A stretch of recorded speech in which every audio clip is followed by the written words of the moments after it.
Assalamualaikum dan salam sejahtera buat anda semua yang sedang menonton di Facebook page Pusat Alumni UPSI dan juga di Facebook page Pusat Alumni dan Kerjaya USIM. Terima kasih kepada anda yang sertai Bual Bicara bersama dengan saya, Heda Haize. Bual Bicara hari ini kita akan membicarakan tentang inspirasi usahawan alumni. Pastinya saya tidak akan berkesorangan. Saya akan bersama dengan dua figura yang hebat dan pastinya berpengalaman dalam melaksanakan perniagaan dan mencapai pelbagai kejayaan dalam bidang perniagaan. Siapakah beliau? Tunggu sebentar lagi. Tapi sebelum tu, silakan untuk like, share dan komen live ini. Pastikan anda share supaya lebih ramai lagi yang memperoleh manfaat daripada live ini. Dan untuk anda yang telah sertai Bual Bicara Inspirasi Usahawan Alumni ini, pastikan anda telah mendaftar kehadiran anda di link yang kami sediakan. Kenapa? Sebab sekejap lagi kita akan ada 8 cabutan bertuah khas untuk anda yang menonton Bual Bicara ini sehingga habis. Jadi pastikan siapa saja, walaupun anda bukan siswa atau siswi di UPSI ataupun di USIM, anda boleh sertai dengan daftar di link yang kami sediakan itu, dan anda berpeluang menjadi salah seorang pemenang bertuah pada hari ini. Saya cakap banyak, anda tak buat pun tak boleh, kena. Kalau anda belum daftar, kena daftarkan sekarang. Tapi sebelum kita berbual bicara bersama dengan panel kita selepas ini, kita akan berkenalan bersama dengan pihak pengajar iaitu Pusat Alumni UPSI dan juga Pusat Alumni dan Kerjaya USIM. Jadi bersama dengan saya sekarang ini, panel kita yang pertama, Timbalan Pengarah Pusat Alumni UPSI, Tuan Rashidi Johan. Apa khabar Tuan? Terima kasih. Dan juga yang kedua, Pengarah Pusat Alumni dan Kerjaya USIM, Tuan Muhammad Azri Haji Hussein. Apa khabar Tuan? Macam mana PKP? So far berjalan dengan lancar. Cuma sekarang ni kita sama-sama menjaga jarak kita dan keselamatan semua. InsyaAllah. Jadi kita akan bertanya, kira santai sajalah, borak santai berkenaan dengan Pusat Alumni Universiti Awam ni. Jadi saya nak tanya dulu kepada Tuan Rashidi Johan. Boleh Tuan kongsikan kepada kami semua, pastinya kami ingin tahu apa peranan sebenar Pusat Alumni Universiti Awam ini. Okey, terima kasih moderator kita Puan Haida. Okay, Assalamualaikum warahmatullahi wabarakatuh. Selamat sejahtera. Yang saya hormati rakan saya, sahabat saya daripada USIM, jauh merantau daripada USIM ke Tanjung Malim. Terima kasih kerana sudah hadir bersama kami. Kepada alumni yang berada di luar sana dan yang hadir di sini di pusat pelajar ni. So peranan pusat alumni sebenarnya untuk mewujudkan hubungan antara alumni dan universiti, di mana alumni menyokong aktiviti yang dijalankan di universiti dan memberi sumbangan terhadap idea, perkembangan dan meningkatkan lagi ke perkembangan pelajar-pelajar. Alumni juga digalakkan untuk berkongsi pengalaman-pengalaman mereka, sama ada semasa di dalam universiti, semasa belajar dulu ataupun selepas habis tamat pengajian, dan apa penambahbaikan yang perlu dilaksanakan di peringkat universiti. Itu antara peranan yang utamalah bagi pusat alumni dalam mewujudkan, mengeratkan hubungan di kalangan alumni. Jadi kalau di UPSI, kiranya di UPSI ini pusat alumni nya dikenali sebagai Pusat Alumni UPSI. Yes, tapi betul. Bila dia di USIM, Pusat Alumni dan Kerjaya. Bagaimana pula peranan Pusat Alumni dan Kerjaya di universiti di Malaysia ni? Terima kasih pada Puan Moderator. Di USIM kita ada tambah satu mengenai kerjaya, di mana di USIM Pusat Alumni kami juga bertanggungjawab dalam membantu di segi pengurusan kebolehpasaran graduan dan juga kerjaya, di mana kita cuba bantu graduan universiti dalam membolehkan mereka mendapat peluang pekerjaan apabila menamatkan pengajian. Jadi di USIM kami buat beberapa program, antaranya kami bekerjasama dengan Kementerian Pengajian Tinggi menganjurkan program GE, Kembali Pasaran Graduate Employability untuk graduan. Pada tahun 2019, USIM kami telah dapat grant daripada KPT sebanyak 1.5 juta dan pada tahun 2020 kami dapat dalam 1.2 juta dalam menguruskan 20 program GE. Alhamdulillah, pada tahun 2019 GE USIM telah meningkat kepada daripada 72.1% kepada 93% dan pada tahun 2020 naik kepada 90.2%. Sama juga dengan UPSI, tak silap saya. Gitu. Jadi terima kasih kepada Tuan Rashidi dan juga Tuan Nazri kerana memberi kita maklumat tentang apa sebenarnya peranan pusat alumni ini. Biasanya kalau kita dengar mungkin pusat alumni ini sekadar ambil tahu sahaja perkembangan pelajar, tapi ramai pelajar yang ada. Dan adakah macam bila ada kerjaya di hujungnya perkataan pusat alumni dan kerjaya, semua alumni akan dapat kerja wajib. Jadi kita dah terang dengan apa yang dikatakan oleh tuan berdua. Jadi kepada Tuan Rashidi kembali, apa objektif sebenar program Bual Bicara hari ini dan apa harapan tuan untuk impak kepada semua yang menonton? Okey, sebenarnya program ni dianjurkan bersama antara UPSI, Universiti Pendidikan Sultan Idris, dengan USIM, Universiti Sains Islam Malaysia, untuk membawa alumni yang dah berjaya datang kembali ke universiti untuk sama-sama berkongsi pengalaman, berkongsi kejayaan dan menjadikan ia sebagai satu contoh kepada pelajar-pelajar yang ada di universiti lah, dalam mereka meneruskan pengajian di universiti. So objektif yang utama adalah perkongsian pengalaman dan kejayaan pada alumni yang ada lah. Yang itu yang pertama lah.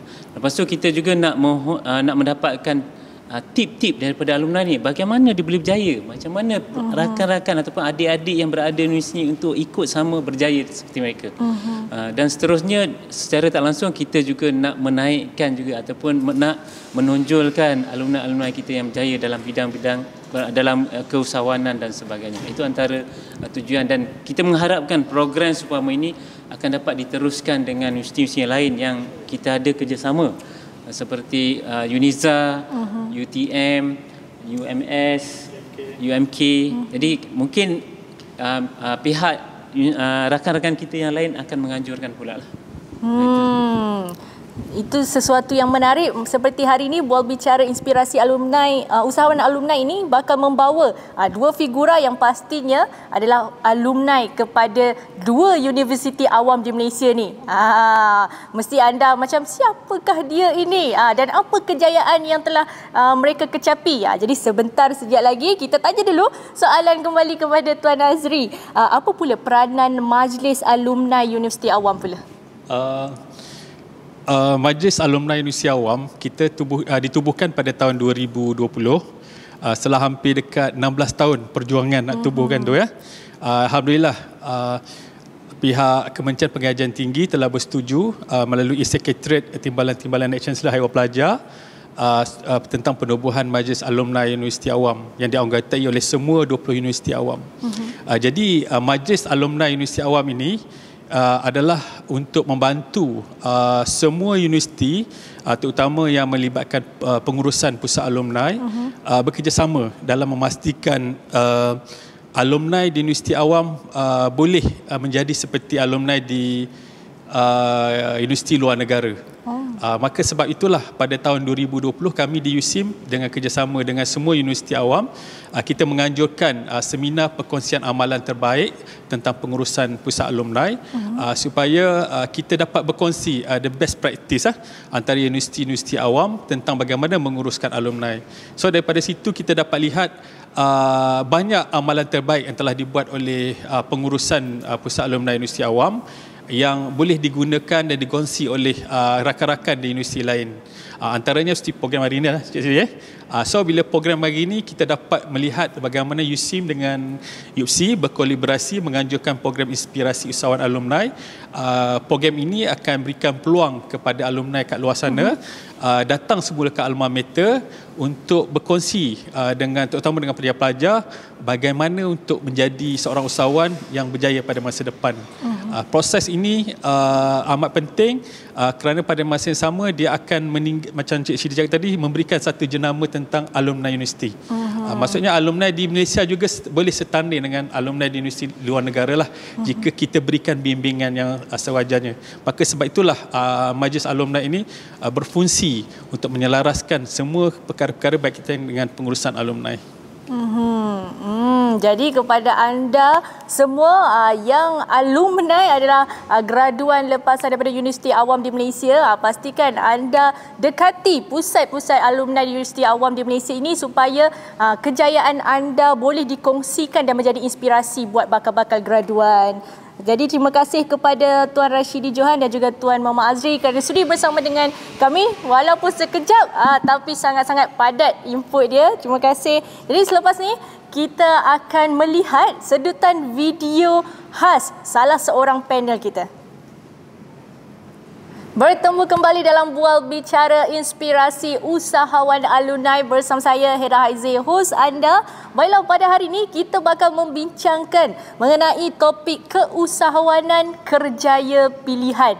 Kepada anda yang suka dalam bidang usahawan ni, adakah usahawan ini anda belajar lain di universiti dan apabila keluar daripada universiti telah menjadi graduan, anda memilih menjadi seorang usahawan?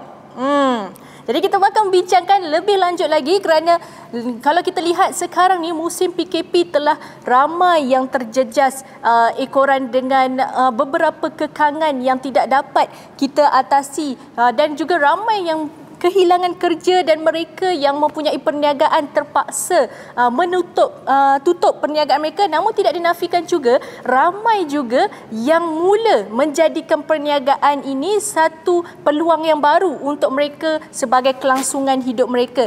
Dan kalau anda lihat situasi sekarang ini, lebih ramai anak-anak muda ataupun siswa-siswi yang mula berkecimpung dalam bidang perniagaan ini, dan ada juga yang memulakan perniagaan dengan menjadi pengedar kepada produk-produk orang lain, dan ada juga yang bertindak proaktif dan berani untuk mengeluarkan produk sendiri. Tapi perniagaan bukan sekejap. Perniagaan ini adalah dalam jangka masa yang lama untuk kita bertahan. Jadi persoalan hari ini, bagaimana kita ingin menjadikan kita ini adalah peniaga yang bertahan dalam industri ini lebih lama. Dan kita juga ingin melihat adakah perniagaan ini adalah satu kerjaya pilihan sepenuh masa. Jadi kita akan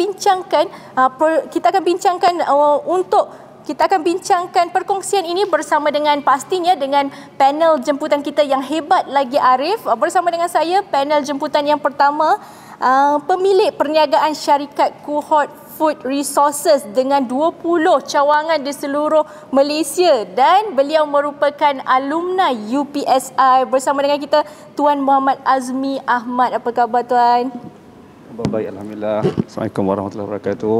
Jadi Puan, dalam sekarang ini musim COVID ni, adakah perniagaan Tuan terjejas atau berjalan seperti biasa? Baik, okay, terima kasih kepada saudari Haida atas soalan itu tadi. Baik, kalau ikutnya dalam tempoh PKP kita pada bulan Mac bermula tahun 2000, saya ingat 20 kan, 18 Mac, kita dah melebihi setahun. Okey, agak tak munasabah kalau saya katakan bisnes kecil tak terkesan dengan daripada tempoh PKP dan juga COVID-19 ini. Tapi bagaimanapun dalam masa setahun ini kita telah membuktikan, di cohort sendiri kita telah membuktikan bahawa dalam situasi pandemik pun sekiranya kita ada satu model, ada satu sistem yang mana kita boleh survive dalam tempoh pandemik itu pun dah kira cukup baik. Bagi saya lah, itu lebih cukup baik.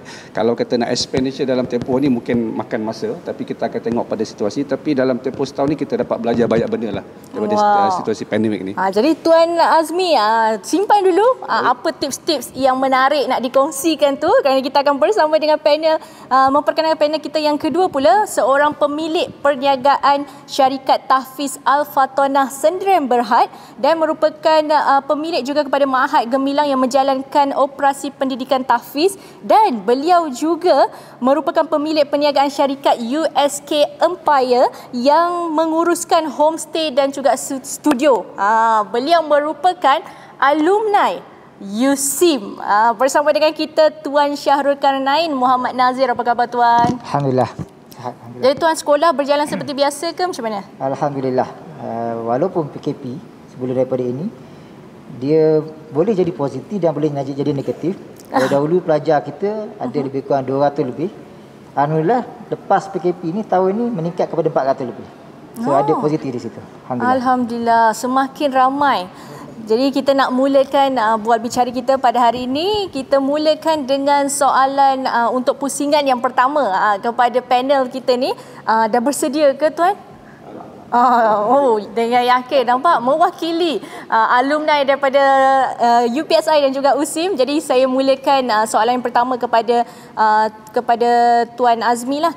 Boleh Tuan ceritakan secara ringkas bagaimana Tuan bermulanya membuka perniagaan Cohort Food Resources ni? Kalau saya dimaklumkan, Tuan ni latar belakangnya dahulunya di UPSI adalah ijazah sarjana muda pendidikan sains sukan. Kemudian beralih kepada bidang makanan. Macam mana tu? Baik, terima kasih kepada Saudara Reda. Baik, secara pengenalan lah, saya merupakan alumni UPSI tahun 2009 dalam ijazah sarjana muda pendidikan sains sukan. Jadi bila kata apa kaitan sukan dengan makanan tu, itu dia dari segi ikhtisasnya lah, pendidikannya. Tapi kalau nak cerita background asal saya memang merupakan seorang peniaga pembalik. Dan daripada arwah ayah saya sendiri, jadi daripada kecil memang saya biasalah ikut ayah saya berniaga. Sampailah di universiti sendiri pada SEM 2 saya dah start berniaga pembalik dalam College of Commerce. Masa itu kita baru saja lancarkan ataupun sertai program pasar malam at KUO. Jadi start pada itu saya belum pernah berhenti menjual pembalik sampailah sekarang. Tapi dan kemudian pada 2018 saya mula mengkomersialkan. Kalau orang kata pembalik ni perniagaannya tepi jalan, perniagaan biasa-biasalah. Kalau nak kata nak berniaga secara besar-besaran tu dia mungkin skalanya agak berbeza. Tapi saya ubah cara perniagaan model bisnes ni daripada tepi jalan, kemudian kita start buat licensing dan kemudian insya-Allah pada tahun 2023 kita nak bergerak untuk menjadi franchisor yang di bawah ROF, Registration of Franchise Malaysia. Itu kita telah gerakkan pun pada tahun inilah dan alhamdulillah kita sudah pun mula kerana kita antara usahawan di bawah Institut Franchise Malaysia yang berkolaborasi di bawah Perbadanan Nasional Berhad. Jadi susu galaunya daripada peniaga tepi jalan, peniaga kepada biasa-biasa tu, dan kita upgrade. Alhamdulillah hari ini kita sudah pun mencapai 20 cawangan dalam tempoh 2 tahun yang baru ni lah. Wow, di seluruh Malaysia? Ya, termasuk di Labuan sekali. Wow, dah ada di Sabah? Di Labuan dan juga di Kuching lah. Wow. Itu dari segi asas pengenalan dia lah. Satu pencapaian dan juga susu galon yang panjang tu. Kalau lebih kira tu Tuan mula berkecimpung buat abang balik, belajar buat abang balik tu daripada usia berapa tu? 9 tahun saya ingat saya. 9 tahun. Sekarang berapa tahun? Sekarang saya dah 36 tahun. Oh, dah 36 tahun. Jadi kira sendirilah 36 tolak 9 tahun. Berapa lama dah pengalaman Tuan Azmi tu? Sangat mahal untuk kita dengarkan hari ini. Jadi kepada Tuan Syahrul Karnain pula, boleh Tuan ceritakan, yang saya dimaklumkan juga Tuan merupakan bila di USIM dahulu adalah ijazah sarjana muda Quran dan Sunnah. Betul. Jadi macam mana Tuan mula-mula dapat idea nak buka dari segi proses untuk pembelajaran tahfiz ini?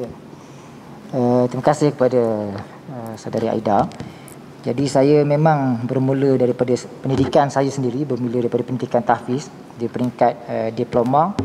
Saya menghafal 30 juzuk Al-Quran dan kemudian menyambung pengajian di USIM dalam bidang pengajian Quran dan Sunnah. Jadi minat terhadap institusi pendidikan ni memang dah lama sebenarnya. Bahkan sewaktu saya belajar dahulu memang saya sentiasa mengikuti tuition sebagai tenaga pengajar. Tuition Al-Quran dan sebagainya, mengajar di rumah ke rumah. Memang saya berminat daripada awal lagi. Secara khususnya, secara rasminya saya memulakan perniagaan ini di bawah nama Tahfiz Al-Fatwanah ini bermula pada tahun 2013. Dan tarikh permulaan saya mendaftarkan syarikat ini mudah saya ingat sebab sama tarikh lahir saya. 28 hari bulan 10 tahun 2013. Yang mana ketika itu saya bermula dengan hanya mengambil pelajar-pelajar di sekitar taman perumahan tersebut, sekitar 10 orang pelajar sahaja. untuk belajar Al-Quran. Dan kemudian ketika itu hujung tahun saya bermula dengan program cuti sekolah. Ketika itu dapat lebih kurang 20-30 orang pelajar, dan sehinggalah memang dalam planning saya untuk menubuhkan tadika tahfiz. Jadi bermula 2014 saya memulakan operasi tadika tahfiz di Kuala Kubu Baru. Dan ketika itu pelajar hanya lebih kurang 9 orang. Dan ketika itu saya sendiri, permulaan bisnes ini memanglah orang bermula dengan susah. Saya sendiri sebagai tenaga pengajar juga. Dan kadang-kadang saya memasak sendiri untuk anak-anak ni. Memasak di permulaan ni. Sehinggalah tahun pertama, tahun kedua tu alhamdulillah kapasiti di tadika pertama itu sudah pun penuh kepada 40 orang pelajar ketika itu.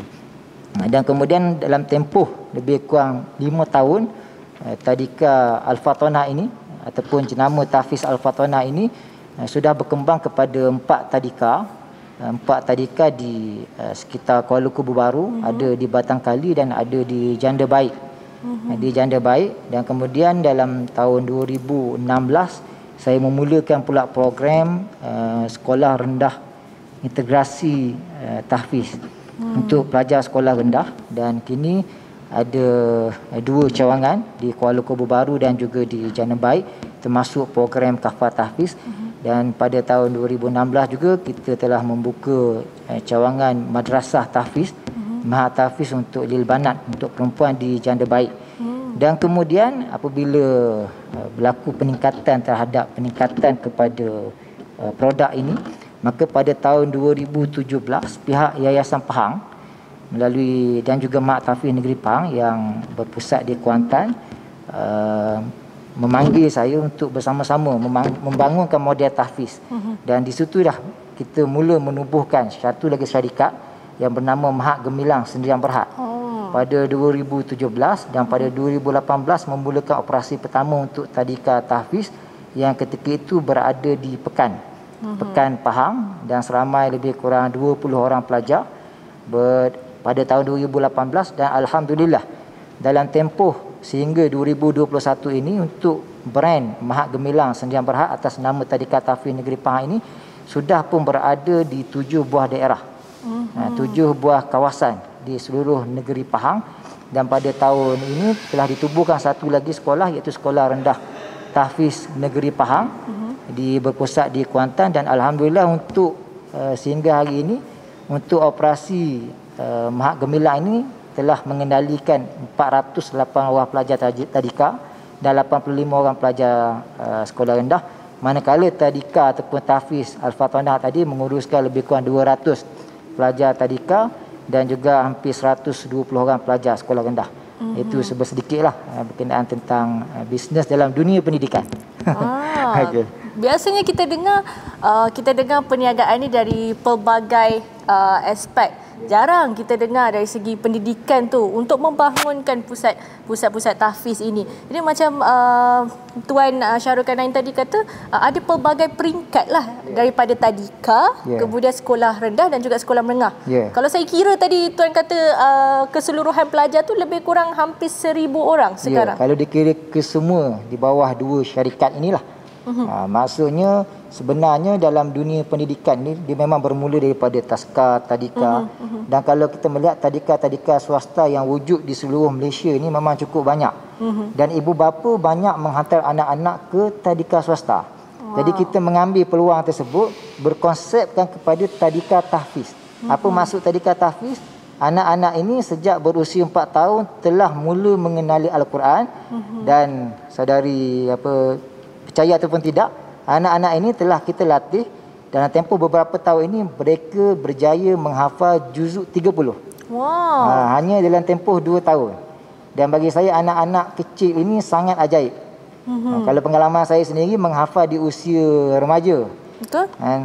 Payah nak lekat. Kita dah tua-tua ni macam-macam benda. Betul. Tapi anak-anak ni suci bersih, tidak ada dosa.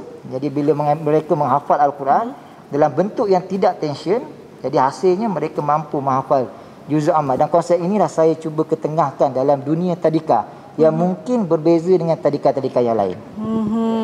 Kalau kita nampak pun Seperti kata pepatah, melentur buluh biarlah dari rebungnya. Itu yang Tuan Syahrul Zulkarnain cuba untuk terapkan di dalam proses untuk pendidikan tahfiz ni. Sangat menarik, pencapaian yang sangat orang kata kita tak terduga daripada biasanya kita tengok sekolah rendah, sekolah menengah, tapi sekarang dah ada tadika yang diusahakan sendiri oleh salah seorang panel kita. Sangat hebat. Jadi saya nak dengar lagi.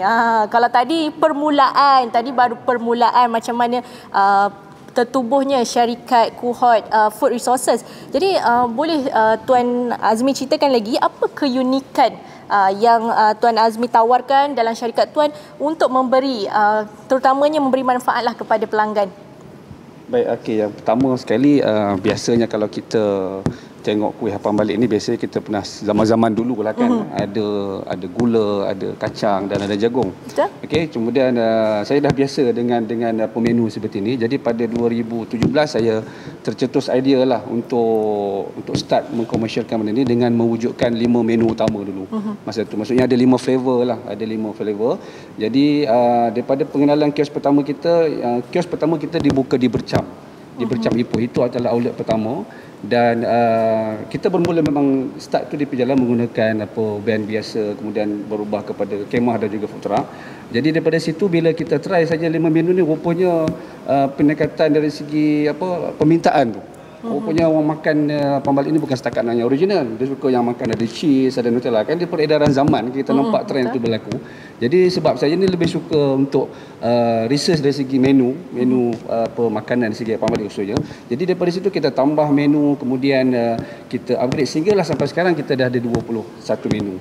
Untuk abang balik kecil saja, dan ada 8 menu untuk abang balik besar. 21 ya? 21. Apa tu? Antaranya yang paling menarik lah. Antara yang paling hot selling lah kita pernah nampak abang balik serunding cheese. Wow. Serunding cheese kan, memang dia agak berbeza, tak pernah ada. Masa saya di UPSI dulu pun saya tak jual benda-benda tu, tapi bila kalau tak tahulah kalau jual di UPSI sekarang jadi apa makanan tu untuk pelajar kita kan. Tapi memang itu antara hot selling, dan juga Nutella cheese ataupun kita coklat, dan banyak lagi lah flavor yang kita panggil sebagai antara tarikan lah baru kepada pasaran-pasaran yang barulah dari segi pemakanan pembalik ini. Dan pembalik ini specialnya sebabnya dia dimakan oleh ramai orang. Maksudnya daripada peringkat umur, daripada budak kecil, daripada remaja, termasuklah yang kita ni lah yang umur 30-40-an. Bila ada menu-menu yang macam ni, dia multiracial makanan. India, Melayu, Cina, termasuklah Bangladesh pun memang suka makan sebab dia heavy kan. Jadi kadang-kadang bila balik kerja ataupun disinggah ke kita punya outlet, jadi itu antara menu yang dilihatlah. Dan satu lagi, sebelum saya meneruskan kepada konsep kita panggil konsep Kuhort sekarang ni kita panggil pelesenan. Saya nak kata franchisee tak boleh sebab kita belum lagi didaftarkan di RF, tapi dinasihatkan di bahagian PNS untuk saya menggunakan perkataan pelesenan. Jadi start pada itu kita mula licensingkan kita punya brand ini. Kita daftarkan brand kita di Suruhanjaya Harta Intelek sampai sekarang, dan kita sudah pun dapat registernya pada tahun 2019. Dan start pada itu saya sudah menggerakkan untuk kita membuka banyak outlet. Ini kita manfaatnya kita bagi. Kita memberi ruang kepada usahawan muda khususnya ataupun yang sudah bersara. Ada daripada kalangan rakan jenama kita yang kita panggil sebagai rakan jenama sekarang. Ada yang sudah bersara daripada tentera, jadi ada yang bersara daripada pekerjaan sedia ada sebelum ini, dan mula berniaga dengan perniagaan kecil seperti inilah. Jadi dia berkembang daripada situ. Dia berkembang daripada starting kita buat licensing program ni lah. Dan alhamdulillah sampai sekarang insya-Allah yang terbaru kita akan bawa 5 kios lagi dengan usaha-usaha kerajaan negeri Sabah ke negeri Sabah. InsyaAllah pada bulan Ogos nanti. Itu permintaan daripada kerajaan negeri Sabah. Bila kita start buka di luar daripada Semenanjung lah. Itu segitulah. Wow, satu inovasi yang baru dan pelbagai 21 perisa. Saya yang dengar ni pun macam terliur. Ada bawa ke? Oh, tak bawa. Kalau bawa tak jadi sidang forum nanti. Nanti kita makan je. Okey, baiklah, kita beralih kepada Tuan Syahrul Zulkarnain. Apa pula keunikan yang ditawarkan di pusat tahfiz yang Tuan usahakan? Okey, terima kasih. Saya lebih highlight kepada bisnes tadika, kindergarten ataupun tadika, dan saya percaya semua audien tahu pelbagai jenis tadika yang wujud dalam negara kita. Montengseri, mungkin ada produk kemas, prasekolah, pasti, tadika Islam, macam-macam jenis tadika. Jadi di sini saya meng-highlightkan satu konsep yang agak baru yang dipanggil konsep tadika tahfiz. Yang mana saya percaya bila sebut tahfiz ni biasa orang ingat mahat tahfiz lah. Mahat tahfiz yang dekat madrasah-madrasah. Sekarang ni kita bawakan konsep tahfiz ini ke dalam dunia tadika. Dalam dunia tadika. Kerana dia merupakan satu sunnatullah. Sunnah kepada Rasulullah SAW di zaman Nabi dahulu, zaman sahabat. Perkara pertama yang diajar kepada anak-anak mereka ialah Al-Quran. Sebelum diajar perkara-perkara yang lain. Di sinilah kita punya keistimewaan. Di mana anak-anak yang dihantar ke tadika tahfiz kita ini, yang pertama sekali mereka akan boleh membaca Al-Quran. Maksudnya umur 6 tahun dah boleh baca Al-Quran. Agak-agak kita dulu, saya ingat darjah 3, darjah 4 lah baru boleh baca Quran. Betul. Dulu. Tapi sekarang 6 tahun dah boleh baca Al-Quran. So lebih kurang 80-90% pelajar tadika kita boleh baca Quran. Yang kedua, kita juga ada konsep tahfiz tadi, yang mana anak-anak ini berumur 4 tahun sudah mula diterapkan dengan hafazan Al-Quran dengan cara yang tersendiri. Bukan maksudnya anak-anak ni suruh pegang Quran duduk diam macam tu, tidak. Tapi digunakan cara yang tersendiri, kaedah tersendiri. Anak itu belum pandai membaca Al-Quran lagi, tapi dah boleh hafal 10-15 surah. Tak pandai baca lagi. Ada kaedah dia lah. Jadi anak-anak ini umur 6 tahun mampu menghafal juzuk amma. Kalau cakap juzuk amma ni, saya rasa ramai lagi tak dapat ataupun tak hafal. Bukan saja kanak-kanak, mungkin yang orang tua pun tak dapat lagi juzuk amma. Tapi anak-anak ini dah dapat hafazan juzuk amma. Dan yang ketiga, kita tak meninggalkan juga akademik. Mana anak-anak ini juga boleh mampu membaca, menulis dan mengira ketika berumur 6 tahun. Cuma keunikan yang kita ada yang mungkin tidak ada tempat lain, tadika tahfiz. Itu keunikan yang kita wujudkan sehingga mendapat, alhamdulillah, mendapat sambutan yang sangat baik di kalangan masyarakat. Boleh menerima walaupun tadika itu masih lagi baru, insya-Allah. Jadi pastinya kalau kita dengar pun bermula daripada usia awal 6 tahun dah mula boleh membaca Al-Quran dan menghafal surah. Itu sudah satu keunikan yang kira memberi inspirasi buat kita yang dah besar ni juga nak tahu bagaimana cara dan juga teknik. Jadi sebentar lagi kita akan bersama lagi dengan panel kita untuk tanya lebih lanjut lagi berkenaan dengan perniagaan yang mereka usahakan. Jadi selepas ini mari sama-sama kita saksikan. Kalau tadi Encik Azmi dah cerita dah 21 perasa. Mungkin ada dalam video ni. Kita kembali selepas ini. Kita kembali bersama dengan dua figura hebat alumni mewakili UPSI dan juga USIM yang bakal memberikan lagi inspirasi buat kita pastinya untuk mengetahui bagaimana perjalanan mereka menjadi seorang usahawan dan apa antara persediaan yang kita perlukan untuk menjadikan kerjaya usahawan ini sebagai sepenuh masa. Kalau saya sekarang ini pun saya sedang membuat perniagaan tapi masih lagi baru. Jadi saya nak belajarlah dengan orang kira legend. Senior. Okey. Baik, saya nak tanya kembali soalan kepada Encik Tuan Azmi. Apa strategi pemasaran yang digunakan dalam cohort food resources yang pastinya macam Cik Azmi kata tadi, dekat pasar malam boleh dapat kapal balik. Macam mana tu nak orang, kalau orang ingat Apam balik, ingat terus cohort food resources. Okey. Baik, yang pertama sekali bila kita nak mula sesuatu bisnes, yang pertama kita mesti menetapkan dulu hala tuju bisnes tu nak ke mana sebenarnya. Yang kedua, kita mesti kenal siapa pelanggan yang kita nak jual ni. Kita bukan jual kepada semua orang, macam saya cakap tadi lah. Bila kita jual kepada orang yang memang kita target, kita panggil targeted audience, dia lebih mudah menjual kepada orang yang kita tak target. Saya bagi contoh lah, macam nak jual Apam balik, contoh harga Nutella cheese, harga dia RM5 sekeping tu. Kalau jual dekat pasar malam biasa RM5 tu, rasa orang akan viral, mahal. Betul. Tapi bila kita menggunakan kaedah bagaimana kita buat SWOT analysis kepada audiens yang kita nak jual melalui konsep platform online, dan sampai sekarang bermula 2018 pun kita 100% menggunakan online platform. Okay, yang pertama. Yang kedua, kita menetapkan lokasi. Apa maksud lokasi ni? Maksudnya lokasi kita nak deliver the produk ni kepada audiens yang kita tetapkan. Jadi yang pertama sekali saya menggunakan kita mencari kawasan yang trafiknya tinggi. Contoh, saya letakkan kita berada dekat kawasan bank. ataupun kawasan yang ramai trafik di pasaraya, di depan pasaraya, itu antara trafik ramai, engagement dia ramai di kawasan tersebut. Jadi daripada situ mudah untuk kita, yang pertama bila kita buat marketing untuk kita punya bisnes, orang senang nak kenal pasti lokasi itu di mana. Yang pertama lokasi kan. Tadi daripada kita dah kenal customer, kemudian lokasi yang penting. Yang ketiga barulah kita akan deliver apa manfaat ataupun apa value customer akan dapat. Jadi setakat makan apa balik, semua orang boleh jual apa balik. Dan semua orang pun ramai penjual apa balik. Jadi saya dah biasa, saya dah berhadapan tempoh tu panjang, daripada pasar pagi kepada pasar malam. Kemudian bila kita buat cohort ni sendiri sebagai as a branding apa balik, jadi kita ubah lokasi kita dan kita ubah segmen pelanggan kita, apa yang kita nak jual kepada pelanggan yang memang kita rasa dia adalah targeted audience. Asal daripada pemilihan lokasi. So the power of product ialah satu benda keunikan ataupun kita panggil unique selling point ataupun kita panggil keunikan produk. So produk kita lebihnya macam saya sebut tadi, antaranya adalah dia mempunyai pelbagai pilihan dan kita merangkumi banyak cita rasa. Yang kedua dari segi sistem. Ini kata sistem. Bila kita buat bisnes, kita kena ada satu sistem yang boleh bagi value. Contoh, saya bagi mudah lah. Kadang-kadang ada daripada kita belajar marketing terlalu advance sampai benda yang simple dia lupa nak buat. Saya bagi contoh, bila customer beli kita bagi kad. Kadang-kadang nampak simple kan. Kalau pergi pasar malam, ada berapa ramai kalau kita bagi 10 peniaga pasar malam, ada tak yang bagi kad? Kad kesetiaan kita panggil. Jadi kat situ pun kita dah ubah satu, bagi kad kesetiaan pun dia boleh mendapatkan customer baru yang pertama, dan customer tu dia akan repeatable, akan datang balik. Yang kedua kita bagi voucher.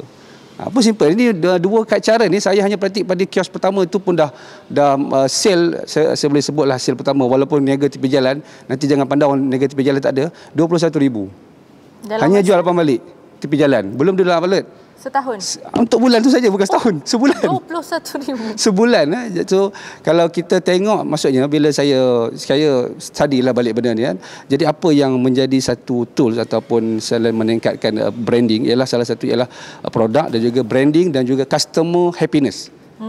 Customer happiness ni ialah satu benda yang sangat mahal. Dia tidak boleh dinilai RM5 sebab inilah value yang kita nak bagi kepada customer, yang dalam konsep marketing bagi customer experience. Bila dia datang ke outlet, apa experience dia dapat. Jadi bila diingat benda tu, kadang-kadang greeting, selamat datang tuan, tuan nak pilih bini apa, saya cadangkan bini macam. So ini adalah satu kaedah bagaimana kita boleh meningkatkan engagement dan juga ingatan kita customer kepada brand kita, walaupun kita jual benda yang simple.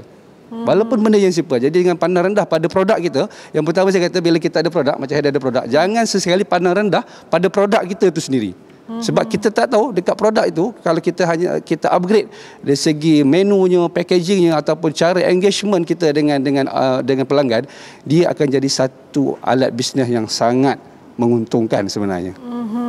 Okay, terima kasih. Dan pastinya kalau dalam perniagaan, strategi pemasaran itu yang paling utama, yang tunjang kepada kejayaan untuk sesebuah perniagaan tu. Dan kalau tadi Cik Azmi pun dah kongsikan, kalau anda perasan tips-tips yang sangat berguna kepada anda yang sedang mengusahakan perniagaan, antaranya dari segi fokus kepada online platform, kemudian lokasi dan juga apa value yang anda boleh bagi kepada pelanggan. Jadi seterusnya saya nak tahu jugalah, kalau tadi tu bidang makanan, ini bidang pendidikan pula, bagaimana pula strategi pemasarannya untuk tuan menjadikan pusat tahfiz tuan itu adalah pusat tahfiz yang lain daripada yang lain? Okey, terima kasih Haida. Jadi bila bercakap tentang institusi tahfiz, apa yang tergambar di minda masyarakat kita apa? Kebajikan. Minta derma. Betul. Betul. Bila sebut tahfiz, itulah di minda masyarakat. Itu persepsi yang saya cuba ubah. Maknanya institusi tahfiz ni satu benda yang sangat mahal. Itu minda pertama saya lah. Tak boleh orang anggap tahfiz derma lah. Derma. Kena servis tu kena seikhlas hati. Hantar anak tu seikhlas hati. Tak. Saya mau menjadikan tahfiz juga, institusi tahfiz ni mahal. Institusi yang mahal. Betul. Contohnya di tadika-tadika kita di Mahat Gemilang, yuran untuk anak-anak kita sama seperti tadika-tadika terkenal yang lain. 400, 300.5, 300. RM400 ni standard tadika lain lah, biasa. Walaupun nama tadika tahfiz. Jadi saya meletakkan tahfiz tersebut ada nilainya. Ada nilainya. sudah tentu bila kita nak buka sesuatu tadika tersebut, perkara pertama yang kita buat memang research lah. Research yang mana kawasan yang paling sesuai untuk kita buka. Kena buat tengok dari segi kepadatan penduduk, kena tengok di kawasan tu ramai tak yang ada anak kecil. Betul. Kalau semua orang tua duduk situ tak jadi. Sebab tadika ni orang akan, dia tak ada asrama. Betul. Dia kena hantar anak, so kena study, research. Dan kemudian barulah bermula proses kita punya pemasaran kita. Memang kita memang sangat pentingkan dari segi strategi pemasaran ini. Perkara pertama sekali bila kita decide nak buka tempat ni, kawasan ni, taman ni, perkara pertama yang saya buat untuk guru besar saya buat ialah menjalinkan hubungan dengan orang setempat. Kita kena ada hubungan, tak boleh buat sombong. Kita buat je kat jawatan kuasa kampung, jawatan kuasa masjid, tak. Kita kena buat kunjung hormat kepada pengurusi masjid, pengurusi JKK, maklumkan kehadiran kita. Di situlah bermulanya promosi kita. Bermula. Dan kemudian barulah kita secara offline, online tu biasalah. Dan memang untuk kita akan letak target, contohnya pemasukan 2021. Kita kena mulakan pemasaran bermula bulan selewat-lewatnya bulan 8 2020. Dia tak boleh 2020 bulan 12 baru nak promosi. Baru nak cari pelanggan. Sebab masa tu semua dah tahu nak masuk anak tadika mana dah. Jadi kita dah bermula awal. Dengan langkah pemasaran yang pelbagai lah. Terutama dari segi Facebook dan sebagainya. So hari demi hari kita mampu menarik pelanggan tersebut. Contohnya kita punya sasaran kita 40 orang. Dan kita tahu dalam bisnes di mana lepas kita punya operasi, di mana bilangan tersebut boleh rugi. Kita tahu dah bilangan-bilangan tersebut dan kita mesti capai. Sebab dalam dunia bisnes ada orang mampu bertahan untuk rugi dan ramai orang tak mampu bertahan untuk rugi. Betul? Betul. Sebulan mungkin mampu. Masuk 3 bulan dah nak keluar duit poket imanja, 1,000, 2,000 nak kena keluar, habis. Uyup. Hilang. Jadi situ kita kena perlu pemasaran. Kita perlu pastikan bilangan pelajar mencukupi setidak-tidaknya break-even lah, melepasi kos operasi. Itu yang kita buat. Jadi kita mampu bertahan lah.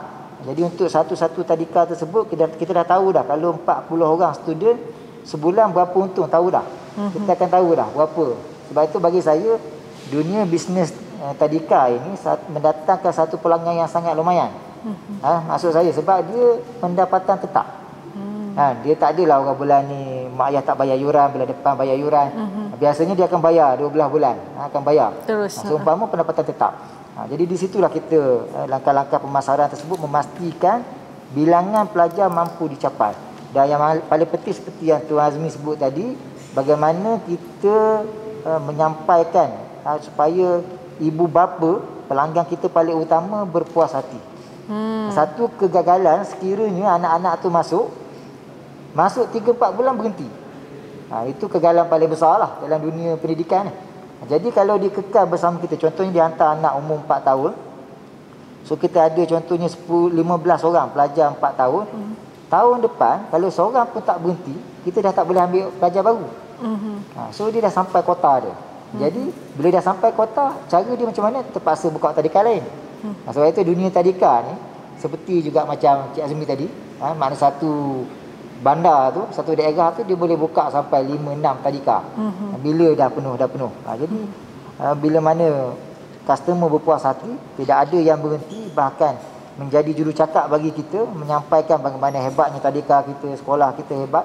Jadi akhirnya masyarakat sekitar itu memilih kita sebagai tempat menghantar anak-anak. Dan kita tahu kehendak customer.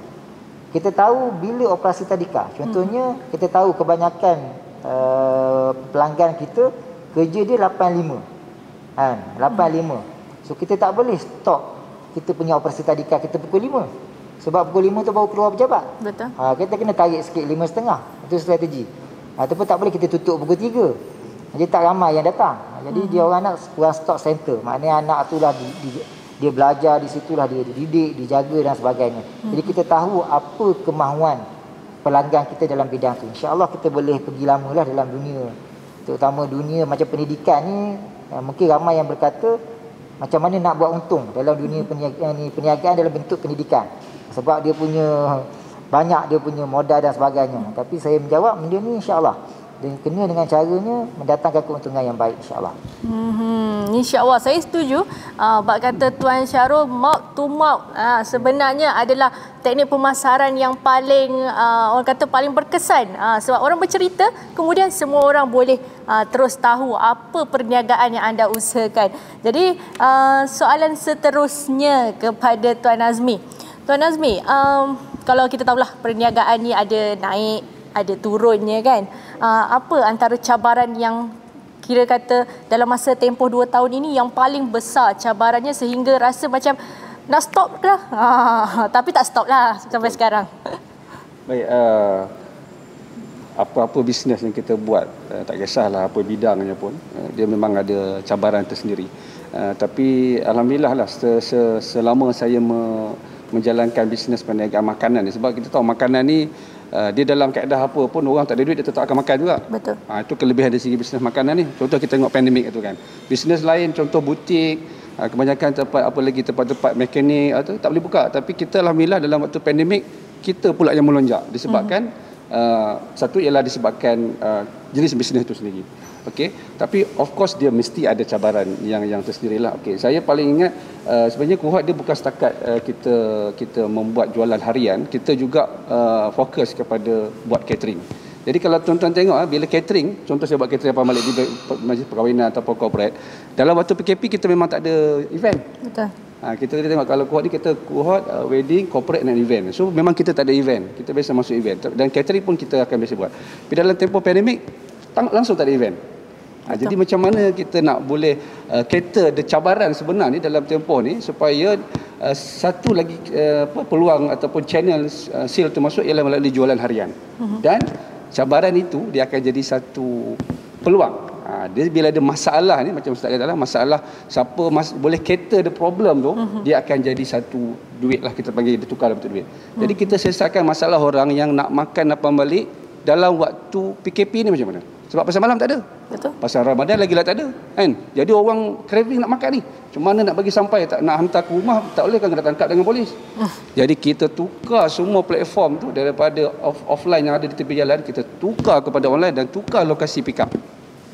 Tadi masalah tu selesai. Jadi bila masalah yang wujud cabaran tu tadi, kita berhadapan dengan cabaran yang kita tak pernah jangka, tapi dia akan jadi peluang bila kita boleh menggunakan cabaran atau masalah yang kita hadapi dalam cara kita menyelesaikan masalah dan juga kita memenuhi kehendak pelanggan. Dari segi situlah kita dapat kelebihannya. Baik, itu cabaran dia lah. Tapi banyak lagi lah cabaran sebenarnya nak cerita kan. Tapi kalau kita panjang-panjang takut orang tak jadi berniaga ni. Tapi orang bisnes dia kena cerita bab cabaran tu. Memang kena, the real situation, you kena duduk dalam bisnes tu. Betul. Kalau tak, dia hanya akan tahu di segi cerita je lah. Nanti kita sambunglah bab cabaran ni. Okay, terima kasih. Kalau tidak, orang hanya tahu sekadar ada duit, boleh keluarkan produk dan juga boleh buat perniagaan sendiri. Tapi sebenarnya, saya suka petik tadi Tuan Azmi kata, kalau sekiranya perniagaan itu ada cabaran-cabarannya, kita jadikan ia sebagai satu peluang. Jadi sekarang ini, kita nak dengar juga daripada Tuan Syarul Karnain, secara ringkasnya lah, apa cabaran yang dihadapi oleh tadika tahfiz ini. Mungkin waktu pandemik sebelum ini tiada orang yang datang. Terima kasih. Ya, dia cakap tentang cabaran ni memang tak terbayang lah. Dunia pendidikan ni tak pernah stop sebenarnya. Daripada tadika sampai universiti, saya daripada tuan-tuan tak pernah gambar pendidikan boleh stop. Macam masjid lah. Kita pernah bayang tak masjid tu ditutup? Tak pernah bayang. Jadi memang bila berlakunya pandemik ni, memang semua pengusaha-pengusaha tadika dan sebagainya dalam keadaan yang terkejut. Kerana berhadapan situasi yang tak pernah berlaku dalam dunia pendidikan. Tadika ditutup. Kalau masih ingat lagi masa mula-mula, antara isu paling besar yang dihadapi oleh negara, yang paling kecoh sekali masuk dalam dunia sosial dan sebagainya, tadika tutup, yuran bagaimana? Kalau ingat dulu kan, macam-macam lah buat siswa, buat bicara ni, berbicara tentang yuran. Sedangkan untuk kita running tadika ni memang bergantung kepada yuran. Kalau tak ada yuran, nak minta siapa lagi? Kena minta derma lah pulaknya. Kan? Satu hal pula. Jadi masa tu saya masih ingat lagi, ada kita untuk di bawah saya sendiri ada 10 tadika dan juga sekolah rendah menengah dan Di bawah saya juga ada lebih 80 orang staf, termasuk guru-guru. Dan ketika cabaran itu melanda, kita berjuang lah. Takkan nak berhentikan guru yang dah bersama kita naik dan bangun ni. Yang jatuh dan bangun takkan kita nak buang. Jadi bila berlakunya pandemik ini memang cabaran terbesar lah dalam dunia pendidikan. Dan memang banyak ataupun ramai tadika-tadika yang tutup. Memang ramai yang tutup. Sekolah international tutup, tadika tutup. Tapi seperti yang Tuan Azmi cakap tadi, bila mana musibah tu berlaku, sebenarnya kita boleh terbalikkan jadi peluang. Ruang. Jadi untuk bila mula-mula berlakunya pandemik tu, saya rasa dalam seminggu je lah. Lebih kurang seminggu tu tak tahu nak buat apa. Jam kata orang. Kedah orang Perak cakap jam. Maksudnya tak tahu nak buat apa, nak kurang yuran ke berapa pula. Buat kurang yuran tapi mak ayah tak puas hati, tak bayar-bayar lah, tak hantar. Struggle memang. Betul? Susah. Lepas tu lepas dalam masa seminggu kita buat meeting, kita buat online dan sebagainya. Kita bermula produk baru iaitu modul online, e-learning online, Tadika.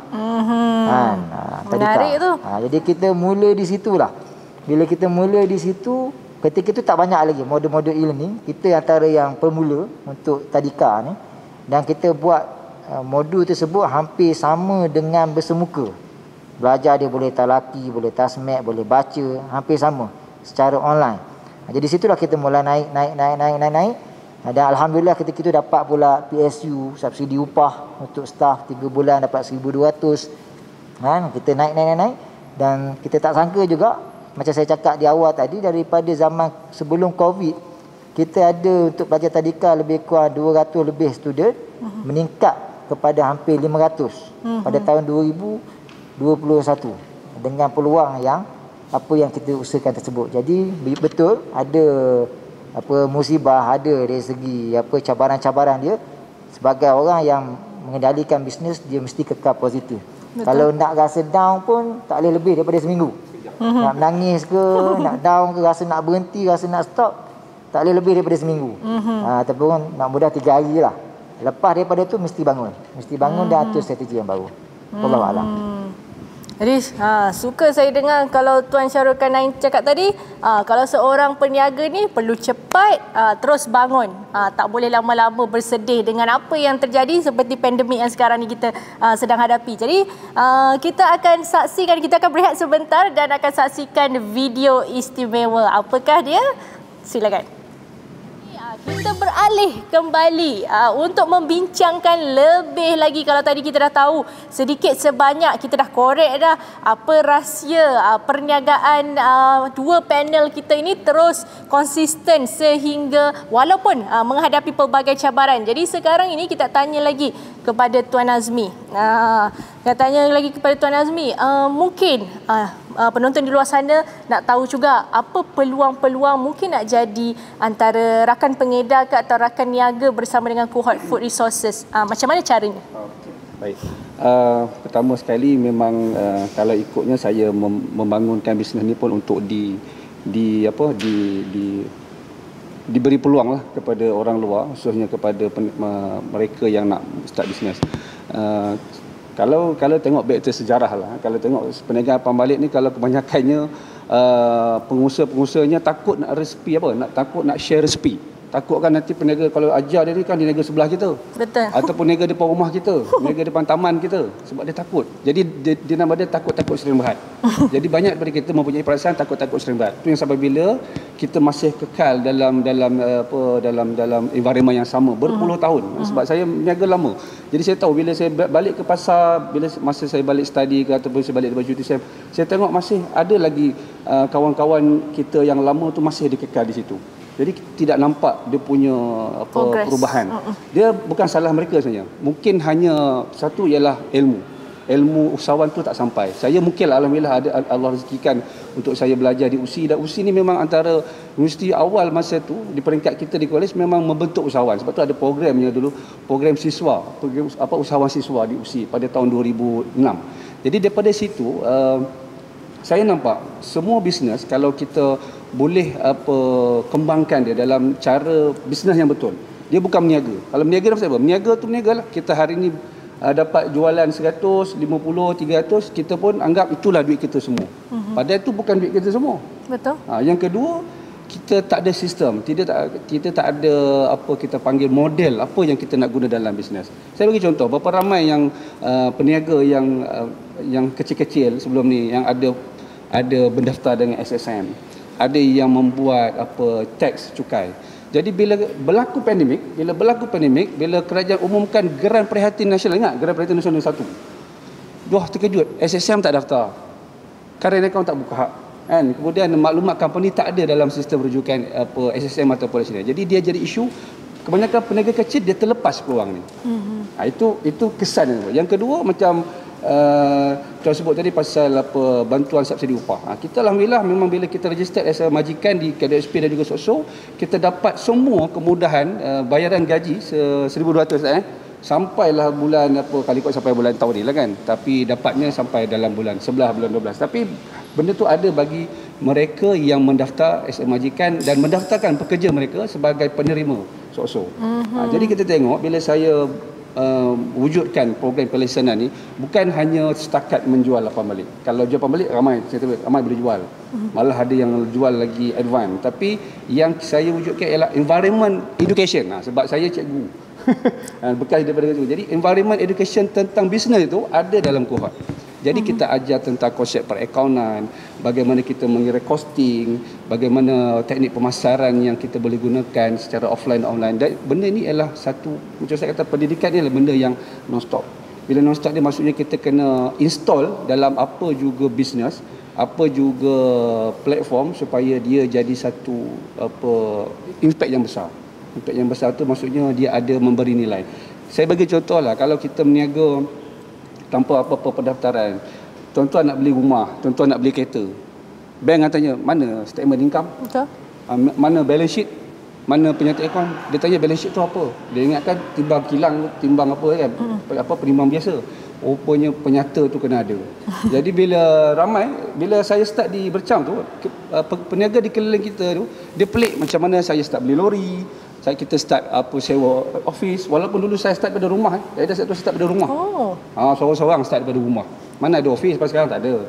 Siapa nak tengok masa tu meniaga pembalik, start pada rumah. Tapi itulah yang kita buat dalam masa 6 bulan. Kita berpindah ke kedai, kita start ambil tim dan kita daftarkan semua kita punya staff. Walaupun dia berjalan, ada KDSP ada SOSO. Masih ada. Jadi mereka tu dilindungi. Manalah tahu tengah-tengah pergi pekerja, tengah buat pembalik tu cucuk pisau ke apa semua kan. Jadi tak ada perlindungan. Jadi kita company kecil, mana ada duit nak bayar perlindungan sampai RM60,000 kalau insurans kan. Jadi bila ada perlindungan, walaupun nilai dia kecil, tapi pekerja kita dilindungi.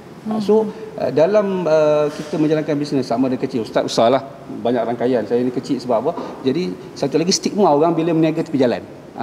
Dia kata meniaga tepi jalan. Saya nak ambil pengalaman cabaran lah sikit je, nak cari staff pertama yang meniaga tepi jalan ni, taubat lahum. Cakap bahasa sudah taubat lahum. Macam nak taubat, tapi nak ceritanya, saya ambil konsep Pareto lah. Daripada 10 orang, hanya 2 saja yang akan stay. Jadi kalau tuan-tuan ataupun entrepreneur di luar sana, kalau masih rasa down sebab susah nak pilih tim, jangan risau. Kalau nak dapatkan 20 orang, kena ambil 100 orang. Itu tip dia. Jadi iklan jawatan tu sentiasa buka. Kalau tim saya bos, kenapa nak kena buka iklan jawatan? Saya kata memanglah, sebab tim akan sama ada sila berganti ataupun kita akan tambah tim. Betul. Jadi yang bekerja pun risau, bos ni macam nak halau kita je tak. Itu maksudnya dia kena upgrade dia punya skill bila dia duduk dengan kita. Dia tak rasa secure sebab bos sentiasa akan keluarkan iklan penjawatan. Jadi kalau kata peniaga kecil, kalau ada mindset macam ni, walaupun peniaga kecil-kecil tapi ada mindset ke arah nak business grow, dia kena start dengan belajar dari segi management dan juga benda-benda berkaitan dengan pengurusan bisnes lah. Of course pengurusan bisnes is number one lah yang kita perlu kuasai betul-betul as a entrepreneur. Okay. Terima kasih. Terima kasih Tuan Azmi. Jadi pastinya kalau anda yang ingin berkecimpung dalam bidang perniagaan makanan dan ingin belajar sistem yang diusahakan oleh Cohort Food Resources, kata yang tadi Tuan Azmi kata sentiasa buka peluang pekerjaan. Jadi mungkin boleh hubungi Tuan Azmi sebenarnya. Jadi kita nak tahu juga daripada Tuan Syarul Kanain, kalau nak ambil cikgu sentiasa tu kiranya silih berganti pula cikgu nanti. Budak-budak tak suka pula kan. Jadi ada tak antara peluang kerjaya yang disediakan dan juga apa perancangan untuk masa akan datang? Okey, terima kasih. Ini soalan yang saya suka. Antara perkara yang menyeronokkan bila buka bisnes ni, kita boleh tawarkan banyak bidang pekerjaan kepada masyarakat lah dalam industri. Sebelum ni saya pun pegawai kerajaan juga. Jadi kita jadi pegawai kerajaan ni kita makan gaji. So kalau dalam pejawatan kalau ada adalah, kalau tak ada lah. Betul. Tapi dalam dunia bisnes dia unlimited. Contohnya apa yang saya hasilkan melalui tadika saya ni.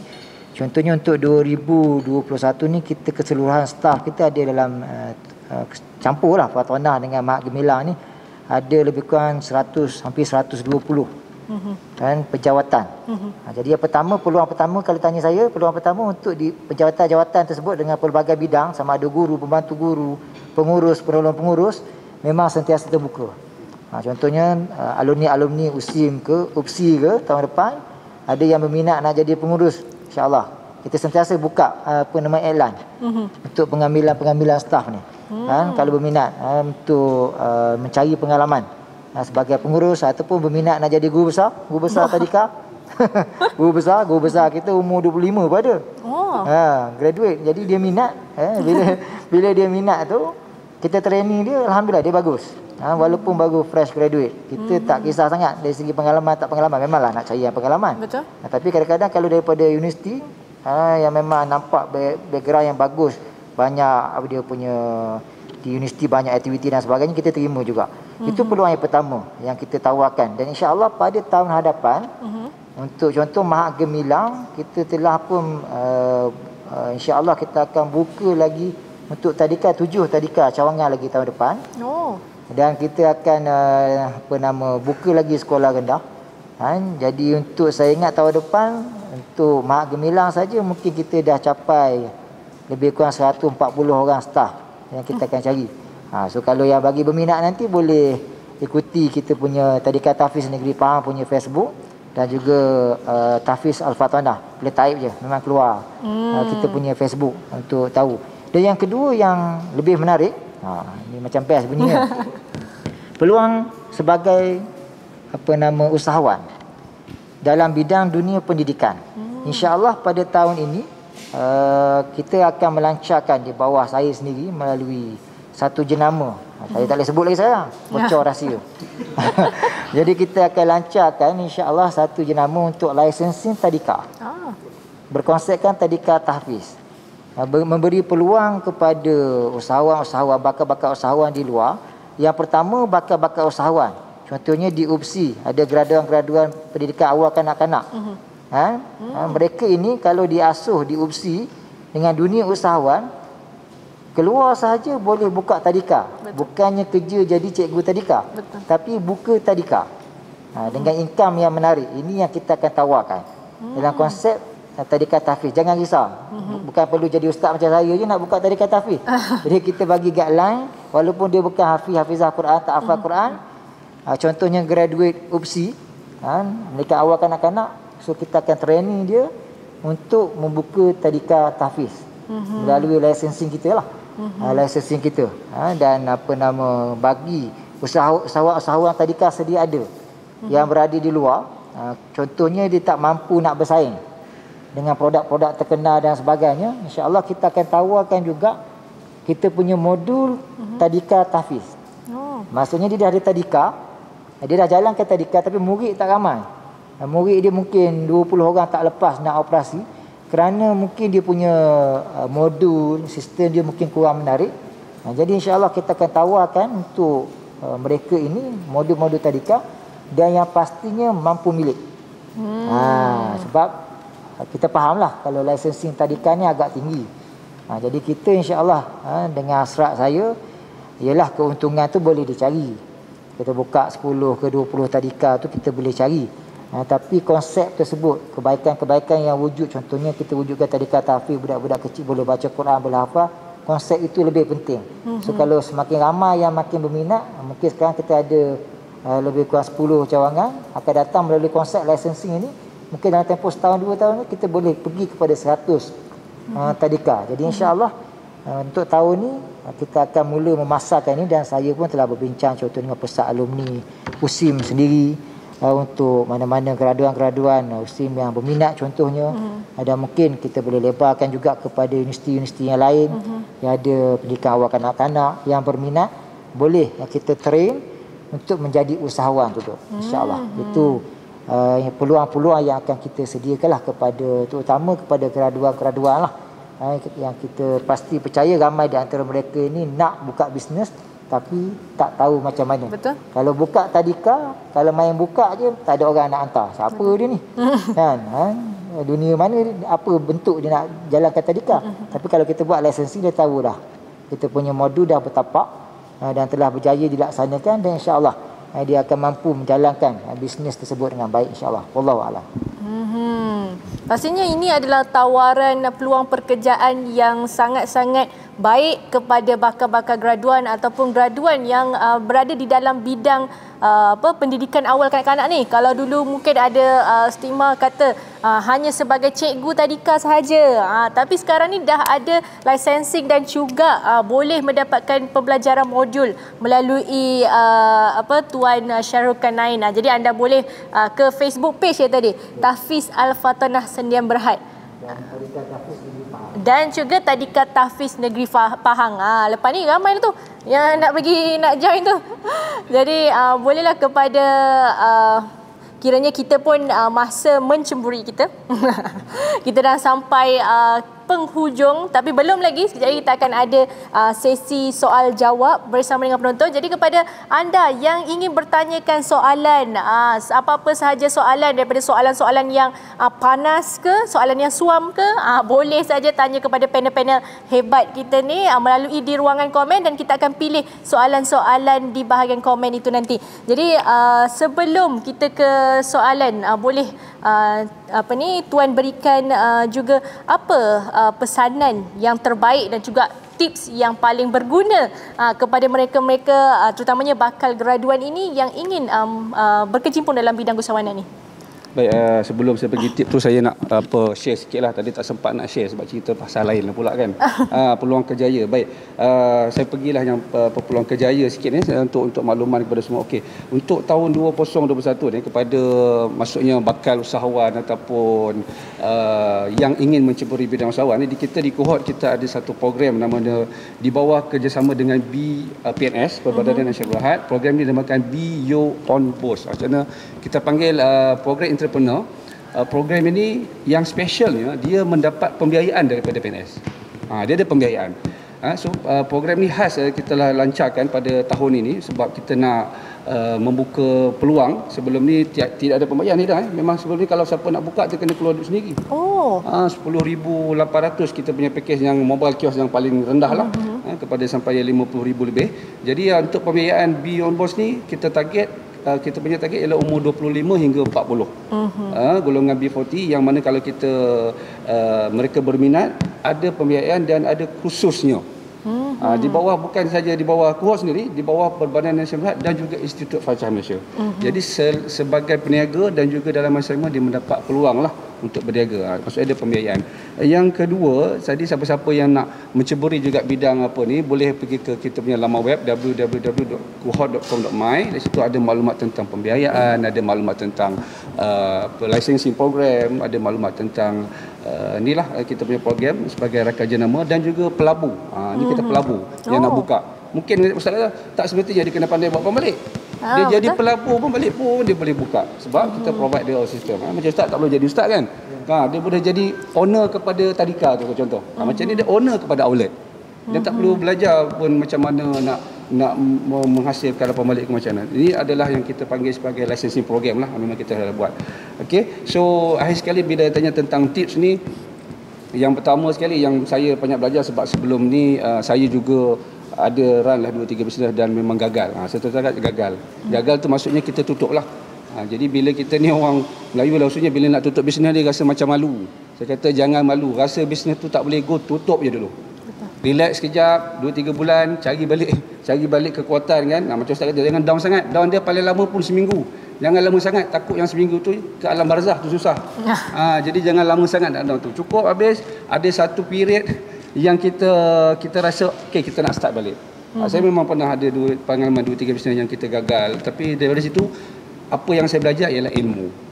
So bila nak jadi usahawan ataupun nak jadi seorang entrepreneur ni, yang pertama yang kena ada ilmu. Berani saja tak cukup. Dulu saya ada berani. Dulu dah ubah daripada takut-takut sebenarnya, tapi bila berani sangat pun susah juga. Berani tak bertempat kita panggil. So bila nak buat bisnes, berani kena ada tempat. So kena ada keberanian, of course lah. Yang ketiga kena ada semangat. Okey, semangat ni penting juga. Yang kelima of course lah kena ada modal. Ada juga orang mula berniaga tanpa modal. Memang betul ada berniaga tanpa modal. Kita boleh mula menjual produk orang lain. Kita biasa menghadapi rejection. Kita biasa menghadapi apa kegagalan dalam bisnes pertama. Walaupun kita menjual produk. Tapi itulah pengalaman yang paling mahal sebab daripada kita terus buat produk sendiri yang kos dia of course memakan banyak kos, terpaksa membuat pinjaman dan akhirnya bisnes ni kalau nak ikutkan tempoh hayat dia start 1 hingga 3 tahun itu hanya untuk bertahan je dulu. 1 hingga 3 tahun bertahan. 4 hingga 5 berkembang. 4 hingga 5. Masuk tahun ke-7 dan seterusnya itu ialah fasa untuk kita exponential lah. Jadi maksudnya kalau ada 4 elemen ilmu, kita ada elemen persediaan dari segi kesediaan kita sendiri sebagai usahawan. Jadi insya-Allah tuan-tuan nak jual apa pun sebenarnya dia tak ada jadi isu. Tak jadi apa. Walaupun saya pernah jumpa Aida, kalau nak tahu usahawan hanya jual karipap tak? Dalam mentoring kita dengan MS ada usaha yang jual karipap. Mula-mula dia masuk dalam program tu saya kata banyaknya karipap dia jual. Macam saya lah banyak karipap. Tapi saya hafal balik je lah. Tak adalah banyak sangat. Tapi dia jual banyak karipap. Bila dia masuk mentoring kita rupanya jual satu karipap pun dah berjuta sekali. Jual karipap je. Dan daripada karipap biasa jadi karipap frozen. Jadi bila saya duduk dalam circle tu, last sekali ialah circle. Yang saya buat sebenarnya circle. Circle bisnes kita bila kita buat. Macam start dari kita bergaul dengan masyarakat. Kita juga as a businessman kena duduk dalam circle yang betul. Jadi kalau kita salah ataupun kita stuck, kita panggil ada satu tempat lah untuk kita share. Lepas tu kita dapatkan balik kata tu dan adjust apa yang kita boleh adjust. Terus segitu lah. Okay? Baik, terima kasih. Wow, dari segi nasihat dan juga tips tu walaupun kita kata sikit je tapi nampaknya memang panjang dan juga sangat padat. Setiap satunya tu anda boleh jadikan sebagai inspirasi dan juga boleh jadikan sebagai tips yang berguna untuk anda memulakan perniagaan. Baik, Tuan Syahrul, apa pesanan dan juga tips yang boleh diberikan kepada bakal graduan yang memang berminat dalam bidang keusahawanan terutamanya dalam bidang pendidikan ini? Okey, terima kasih Aida. Jadi saya percaya yang ramai menonton secara langsung kita ni pelajar-pelajar sendiri. Jadi yang pertama sekali bila bercakap tip ni dia kena ada minat. Minat dan minat tersebut mesti bermula sejak daripada awal. Iaitu kalau boleh time belajar tu dah ada. Seperti mana Tuan Azmi tadi yang cerita pengalaman masa belajar. Saya sendiri pun sama. Masa belajar saya dulu saya juga minat dalam bisnes. Orang panggil saya tadi sebut Syahrul kan, nama simpan dulu kalau pelajar-pelajar USIM dia akan panggil saya SK. Wow. Short form SK. Syahrul Karnan kan. Tapi sebenarnya ada sesuatu di sebalik itu. Apa di SK yang menjadi saya glamour nama SK tu? Iaitu sewa kereta. Sewa kereta. Sebab di USIM masa tu saya di USIM di Kuim di Kuala Lumpur, saya antara orang yang pertama buat sewa kereta. Percaya atau tidak, mula-mula saya buat sewa kereta saya ada satu.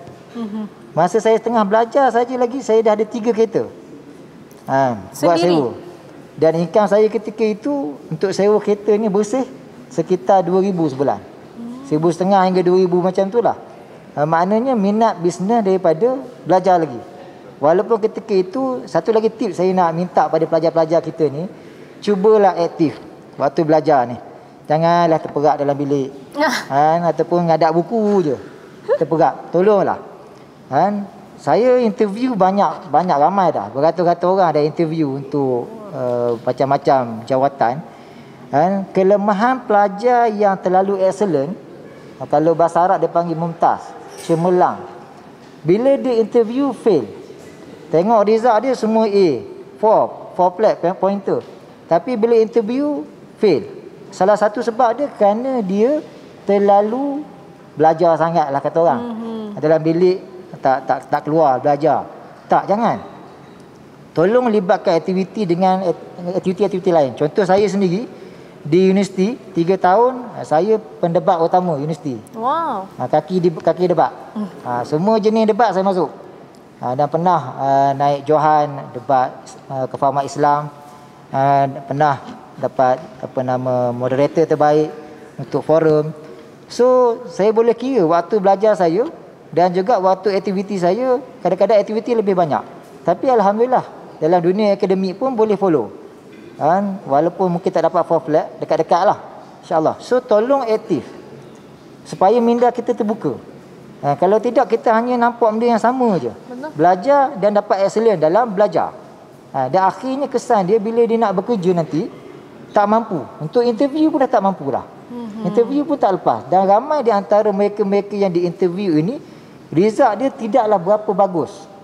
Tetapi dalam interview bagus. Dan ramai juga di antara mereka ini bila bekerja, mereka yang seimbang ini jauh lebih baik daripada mereka yang hanya dapat result yang baik dalam subjek-subjek akademik tersebut.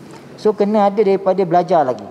Dan kemudian bila dah ada minat tersebut, barulah kita atur strategi. Dan benda yang paling penting dalam dunia bisnes ni bagi saya lah, positive thinking. Itulah bendanya. Positive thinking. Benda apa saja yang kita fikir, apa benda saja yang berlaku, kita cuba kekal dalam positif.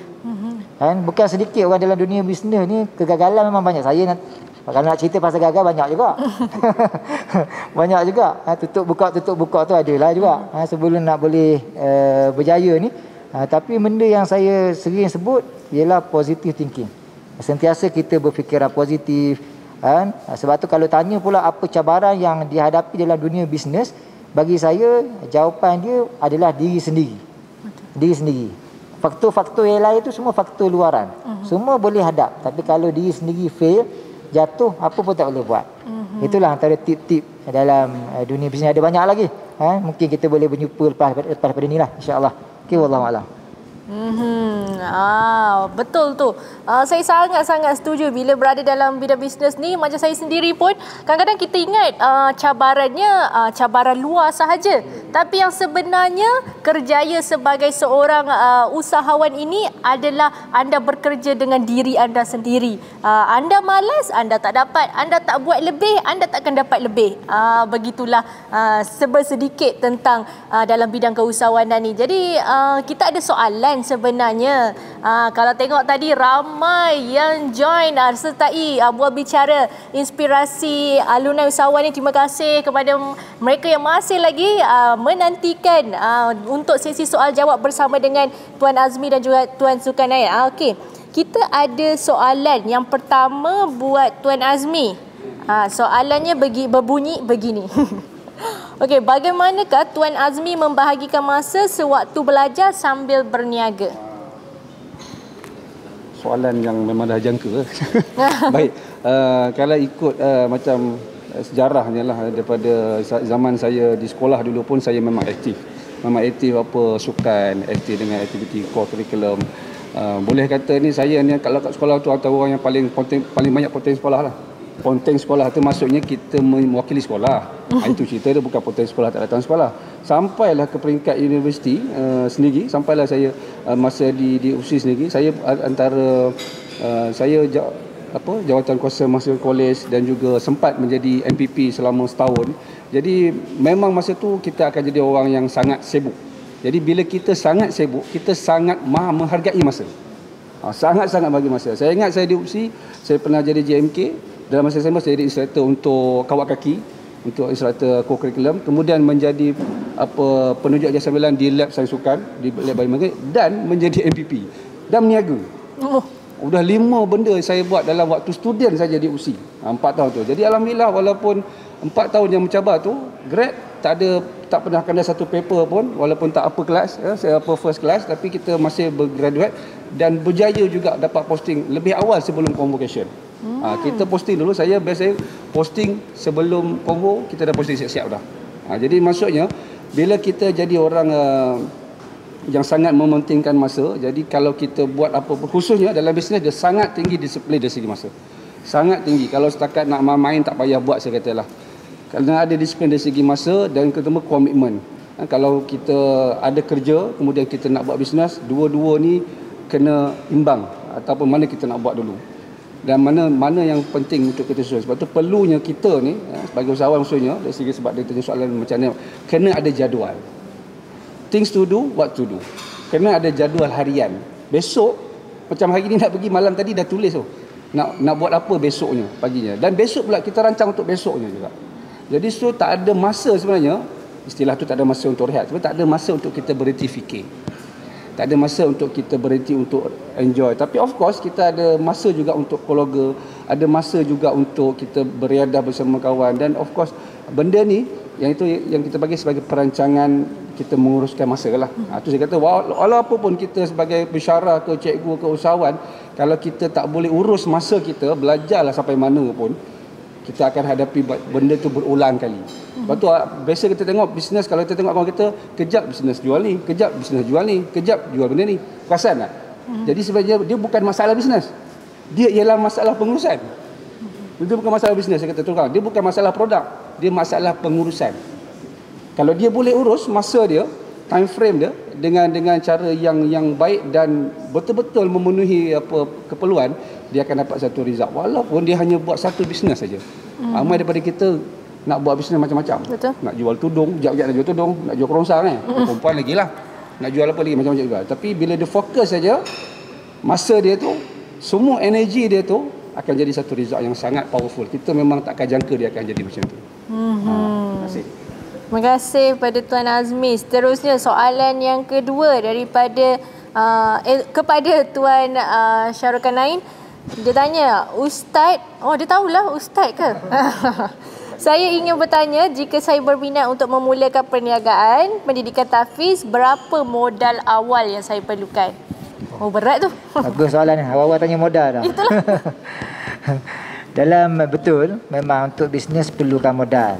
Sebab tu dalam kita nak buat bisnes, kita tahu kemampuan diri. Berapa modal yang kita ada. Kalau kita pun mungkin family support ataupun bantuan-bantuan kerajaan. Contohnya dalam dunia pendidikan, tadika. Contohnya, biasanya kalau tanya saya, paling tidak pun modal basic. Contohnya kita dah dapat rumah tu dalam keadaan yang sempurna. Mungkin tak banyak lah, mungkin dari segi perabot saja, CCTV, dan juga untuk tenaga kerja di peringkat awal lah. So kalau tanya saya, 10,000 pun boleh. Boleh mula ke setengah. Tadika mesti nak kena 100,000 paling kurang. Nak kena set up tu set up ni. Tapi kena pada caranya. InsyaAllah nanti saya akan buat kursus khas bagi berminat, yang berminat nak join bisnes tadika ni. Kalau ataupun kelas-kelas tuition Al-Quran kan, ataupun apa-apa bisnes dalam bidang pendidikan ni, kalau bercakap tentang modal tu, dia bergantung kepada berapa yang kita ada, kita memang boleh jalan. Dan untuk maklumat sendiri, saya sendiri mula-mula buka pada tahun 2013 dulu, saya cuma sewa satu rumah.